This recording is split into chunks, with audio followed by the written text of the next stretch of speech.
তই হা অ মা মই ইয়াতে আছো ৰুমত আহক অ পাখৰি বাৰ তই এইবোৰ কৰি আছ অকণমান আজৰি পাইছিলো কাৰণেহে কিবা এইবোৰ কৰি আছিলো একো নহয় আৰু আজৰি ল'বলৈ তই এনে কামখন কৰিলি কি কৰিলি মোক কচোন আৰু বনৰী এইবোৰ কি পিন্ধিছ হা চৰম চৰম নাই বোৱাৰী মানুহে এইবোৰ পিন্ধিবলৈ হয় এইবোৰ তেজ খোৱাবোৰ এইবোৰ আপোনাৰ পুতেকেহে কিবা আনি দিছে পিন্ধি পিন্ধি ৰাখি আনিলে অভদ্ৰ চবে চব আপুনি নহলে এযোৰ ইচ ইচ ইচ কি কথা কলি অ সমাজে শুনিলে কি কব কৃষ্ণ কৃষ্ণ কৃষ্ণ কৃষ্ণ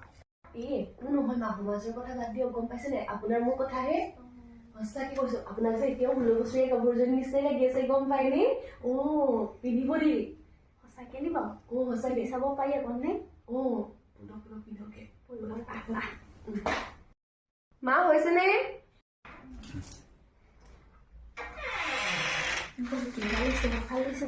ৱাও মা ইমান ধুনীয়া লাগিছে আপোনাক মই কলো নহয় মা গম পাইনে 16 বছৰীয়া গাভৰুৱেও পাত্তা নাপাব আপোনাক ইমান ধুনীয়া হৈছে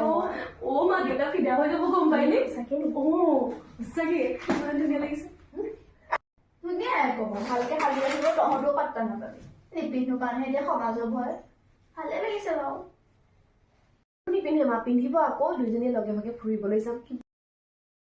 একেলগে ফুৰিবলৈ যাম অ হ'ব দেই কাইলৈ পৰা আমাৰ ইউকে পিন্ধি দুইজনী আৰু মোক বেয়া চেয়া পাই নাথাকিবি দেই কাইলৈ ওলাবি বজাৰলৈ যাম কাপোৰ কেইটামান কিনি আনিম দেই